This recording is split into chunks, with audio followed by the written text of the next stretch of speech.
I'm going to be repairing a collapsed catch basin. Keep watching the video.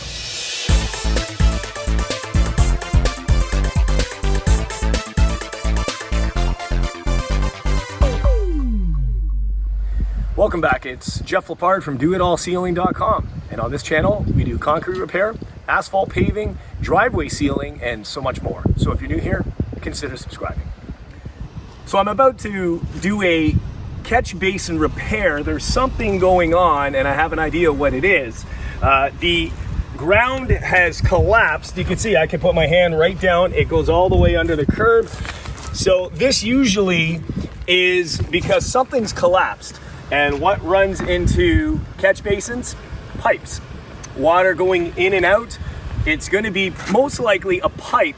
And the day that I came to quote this, it happened to be raining and I saw water rushing into the hole and I saw the water rushing out of the pipe. And just by opening up the catch basin lid, I can see that there's dirt and rocks coming out of that pipe. So there's a very good chance that that pipe has collapsed. I will also double check that with my phone and get in there to take a look. So that's what's going on and it needs to get repaired as soon as possible. So I'm gonna open up this catch basin and just get a visual look inside.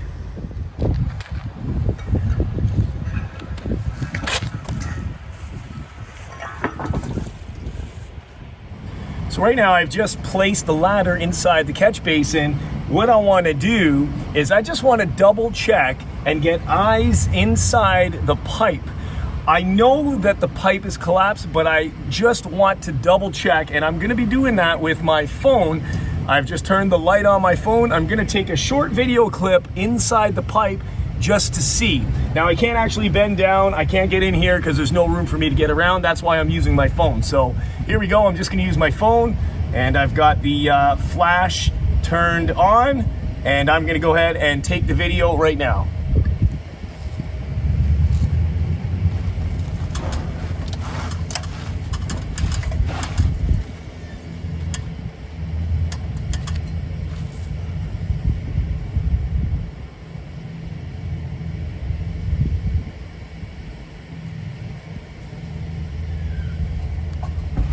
Okay, and before I just want to double check. So let's see what I got. And I'm just going to review.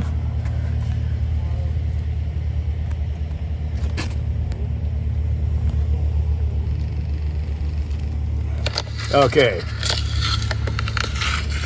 So this is what I'm seeing.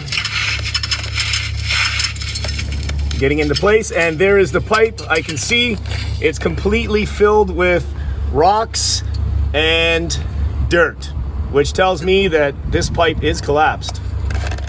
So I know that the pipe is collapsed, so I'm going to saw cut the asphalt to gain access, because we're going to have to start hand digging down about 4 feet to get down to the pipe that's collapsed.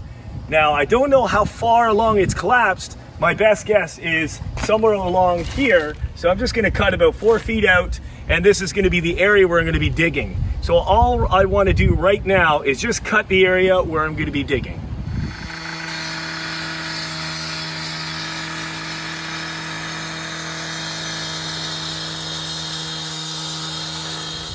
Now I've made access cuts, and I'm going to use the pickaxe to remove the asphalt and just place that aside to later dump, so that I can begin the digging process.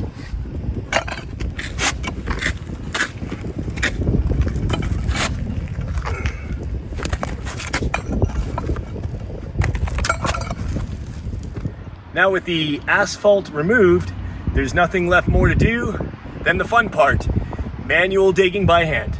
There is 2 pipes down there. The top pipe should be fine, so I have to be very careful. And this is also why it has to be dug by hand.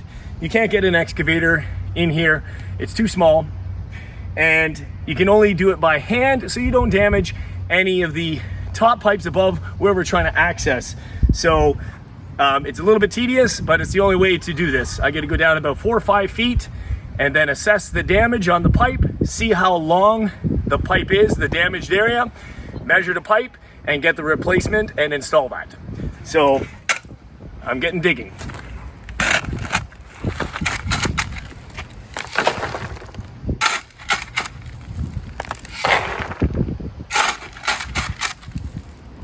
So far we've dug about 2.5 feet down, and we've came across the top weeping tile pipe, and this carries all the water from underneath the parking lot into the catch basin. The pipe that is collapsed that we need to get to is still about another 1.5 feet under, right down over here. So I'm just gonna detach this, and I'm gonna move this out of the way to make digging much more easier to gain access to the pipe that we want to replace. We just finished digging to the proper level depth. Now this, of course, where the weeping tile went in, this is fine, and this was the problematic area. So what actually is happening, there was no pipe, and that's fine. It was just a vacant space. It was completely open, so the rocks and everything were washing into the catch basin, causing this to sink and cave. So what we're gonna do is, below this, everything is wet. Above this, because the weeping tile is carrying the water away, which it's doing what it's supposed to do, I'm gonna put another piece of weeping tile in here to hopefully dry up this area, and at the same time, it's gonna plug this hole, therefore not allowing rocks and dirt to cave into the catch basin. And once we finish the asphalt and pull this catch basin out and re-cement around there, we won't have any more issues. So I'm gonna go to the store to pick up some weeping tile, and that's the next thing we're gonna do is we're gonna install that. So I've just installed the weeping tile drain. It's a 4-inch weeping tile with a cap, and I just put a little bit of PL with some screws into the connection point here. So rather than just block this hole, I decided to put a little bit of that to carry some of the water. We've got some water issues below this weeping tile drain, so it's going to help reduce some of the water that's sitting here, and this catch basin won't sink again. We won't have an issue because we're going to connect this back once I start backfilling. So now this is in, I'm going to backfill a little bit up to about this level, and then I'm gonna reconnect this existing weeping tile.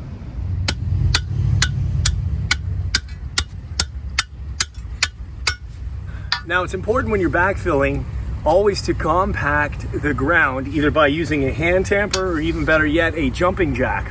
Now we're not gonna use a jumping jack on top of the weeping tile. We don't wanna damage it since it's pretty sensitive. So we're just gonna be backfilling every 3 or 4 inches and then compacting the dirt. As we get higher, I'm gonna use the plate compactor, of course. But the ground's gonna settle anyway, and we're not finishing the job today. We're back again tomorrow to remove the catch basin and repair the rings, the modulocks under the catch basin lid and frame. So today we're just backfilling it and compacting the dirt. Now I've just connected the existing weeping tile back into the catch basin, and I'm gonna continue backfilling.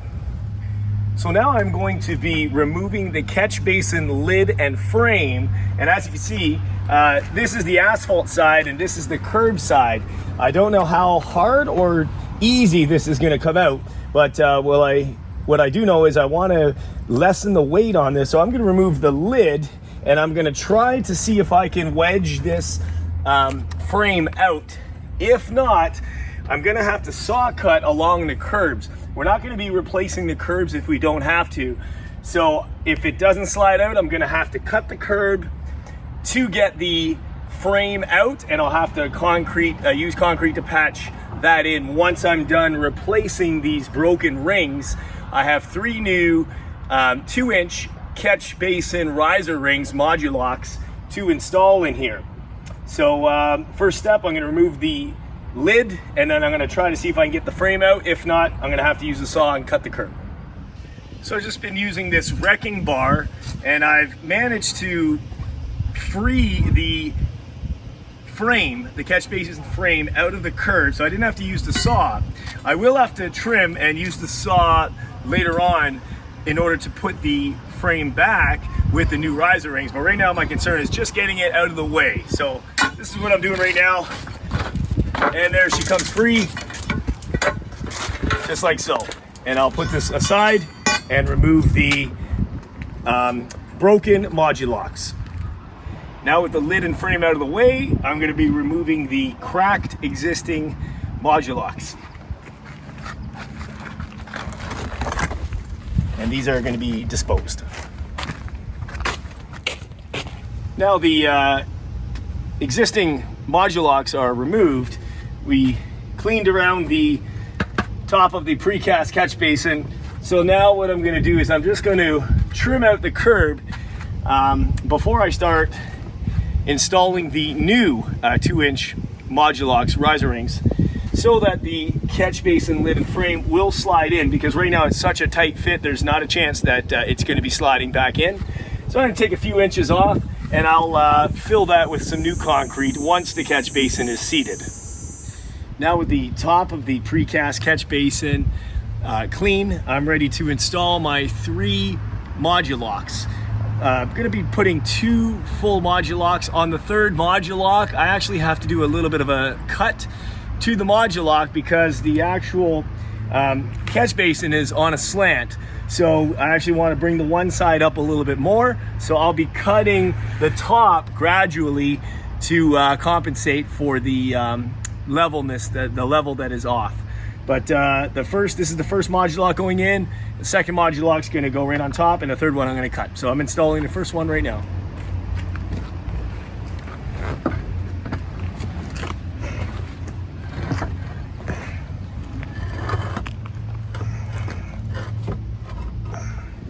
Now the riser rings, the modulocks, are now in place, and we replaced the frame and lid back into place. The only thing I have to do now, there's a little bit of a void because we had broken a little bit of the concrete and the catch basin to come out. So I'm just going to fill that with new concrete and a little bit of the spacing here because the level is off.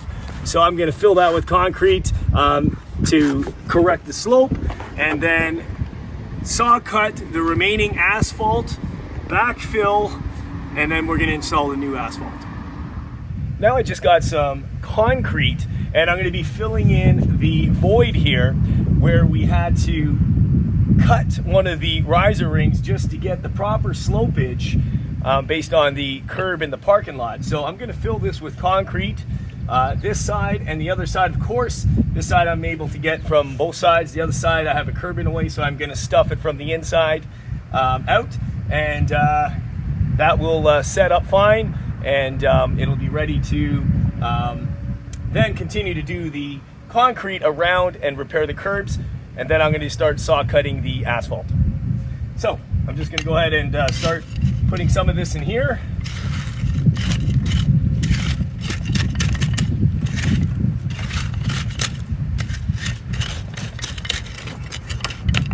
And I'm just forcing it all the way through.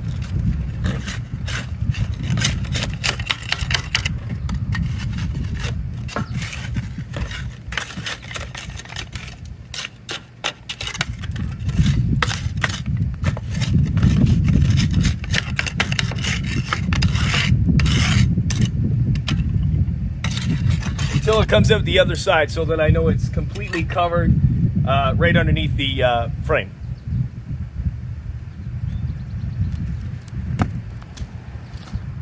Now that the concrete around the riser ring is complete, I'm going to finish the curb with some new concrete just to set the catch basin on this side and this side in place. And of course, asphalt will meet up against the other side of the catch basin. So I'm just going to go ahead and stuff as much concrete as I can get under this curb up to level with the catch basin lid and frame, and I'm just going to smooth that out and let that set up.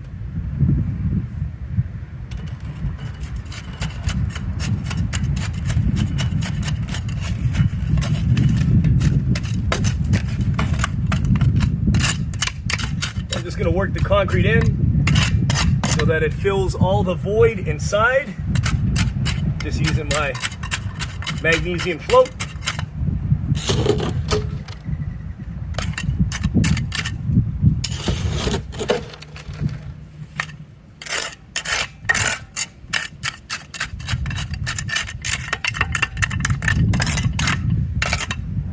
So right now, I'm ready to fix the asphalt around the catch basin.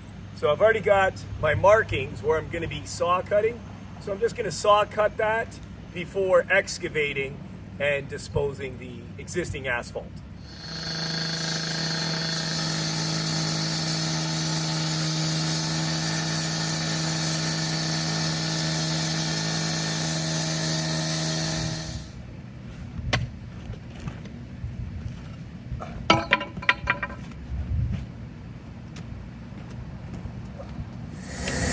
So I finished plate compacting the granular and I'm ready to install the hot asphalt. So I've just used my hot box. I'm just going to do it by hand. I'm going to start shoveling the asphalt in right now.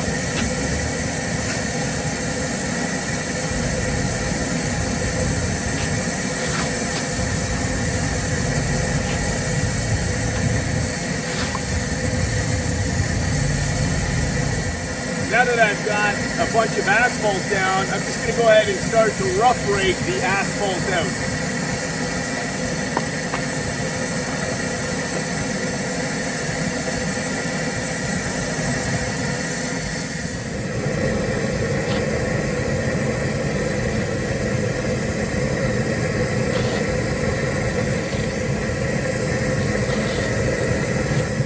Now that the rough raking is finished, I'm going to use this lute and just final rake the patch.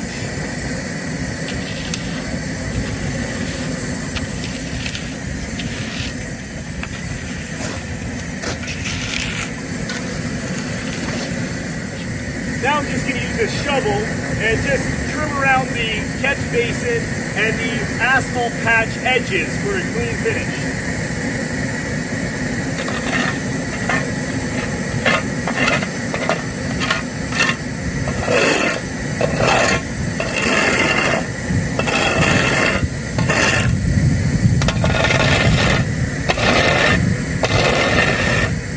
Next, I'm going to use these wooden shoes used to walk on top of the asphalt before I use the plate compactor and the hand tamper. I just want to get it compact a little bit now.